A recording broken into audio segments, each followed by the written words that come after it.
এই সব দর্শন বা এই সমস্ত বই কেতাবি নয়, এই রাজ্যে দাঁড়িয়ে এটা প্রমাণ হয়ে যাচ্ছে যে এইসব রাজনৈতিক দর্শন আসল নয়। মানুষ ভোট দেয় মমতা বন্দ্যোপাধ্যায়কে দেখে।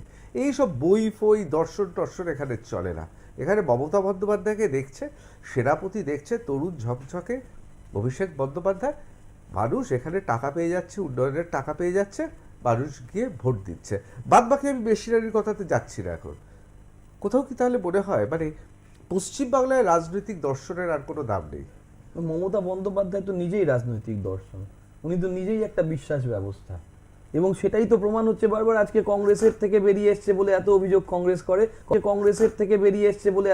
কংগ্রেস করে, কংগ্রেস নোটার সঙ্গে লড়াই করছে। আপনি বলছেন তাহলে মার্কস বা গান্ধীর মতো বা মমতা বন্দ্যোপাধ্যায় একটা বিশ্বাস ব্যবস্থা। রামচন্দ্র গুহ 2013 সালে লিখে দিয়েছেন যে তার জীবন চলনটাই একটা আদর্শের জায়গা হয়ে দাঁড়িয়েছে, সেটা মানুষের কাছে গ্রহণযোগ্য, সে বাপ করুক।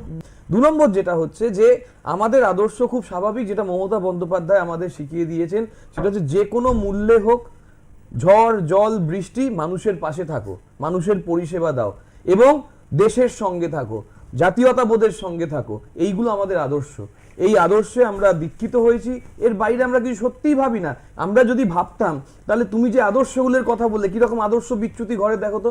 হাত ধরলো সিপিএম কবে? আমি পুরনো 75, 77, 79, 83, 91 কিচ্ছু ধরবো না, আমি শেষটা ধরে দিচ্ছি, সেটা হচ্ছে 2007-08। তার আগে যে ভোট হলো, কংগ্রেসের হাত ধরলো সিপিএম। সোমনাথ চট্টোপাধ্যায় বিদগ্ধ লিডার, তিনি হলেন আমাদের স্পিকার। 1, 2, 3 ট্রিটি আনলো। সিটিবিটি ভারত সাইন করেনি, এনপিটি ভারত সাইন করেনি, তা সত্ত্বেও 1, 2, 3 ট্রিটি এলো। কেন? ভারতকে পারমাণবিক শক্তি দেবে, দুর্বল প্রধানমন্ত্রীকে দেবে, যা আজ অব্দি সবল প্রধানমন্ত্রী পারেননি। মনমোহন সিং এমন একটা চুক্তি করলেন যে ভারতে আজকে সব দিকে আলোয় আলো হচ্ছে, আর ওখানে নরেন্দ্র মোদীর রেল স্টেশনে ছবি থাকছে, বলে সেলফি তোলো, পুরো গ্রামে গ্রামে আমি ছবি পাঠিয়ে দিয়েছি, আলো পাঠিয়ে দিয়েছি। আসলে তো করেছে দুর্বল প্রধানমন্ত্রী মনমোহন সিং। সেই সময় জাতীয়তাবাদের নামে, সেই সময় সার্বভৌমিকতার নামে, যেহেতু আমেরিকার সঙ্গে চুক্তি করেছে, সোমনাথ চট্টোপাধ্যায়কে বরখাস্ত করে তারা এদের সঙ্গে বিবাহ বিচ্ছেদ করে দিল, একদম বিচ্ছেদ করে দিল। করে দিয়ে কি করলো? আখেরে বিজেপির হাত শক্ত করলো নাকি? শেষে ওরা এসপির হাত ধরে নিজেদের তকত্তা বাঁচিয়ে নিল এবং পরবর্তী ভোটেও জিতে গেল। আদর্শ বিচ্যুতি 1, আদর্শ বিচ্যুতি 2। এরা কংগ্রেস আমাদের সঙ্গে জোটে ছিল, তারপর নানান বিতর্ক হলো। সেই সময় কংগ্রেস সিপিএম এর বিরুদ্ধে যারপর নাই বলেছে, আজ অব্দি তারা বলেছে কত হাজার হাজার কর্মী মেরেছে। বুদ্ধদেব বাবু নিজে বিধানসভায় একটা তথ্য দিয়েছিলেন, সেই নিয়ে বামফ্রন্টের মধ্যেই নানা সরকার হয়েছে। আমার শুধু বক্তব্য হচ্ছে কংগ্রেসকে, সত্যি তুমি যেটা বললে, কংগ্রেসকে ওরা ব্যবহার করেছে। ওরা তো প্যারাসাইট, মানে সিপিএম এর এখানে কেউ নেই, আমি সেটা বলা উচিত না, সেটাই বলছি না। সিপিএম একটা প্যারাসাইটের ভূমিকা পালন করেছে কংগ্রেসকে ব্যাপারে।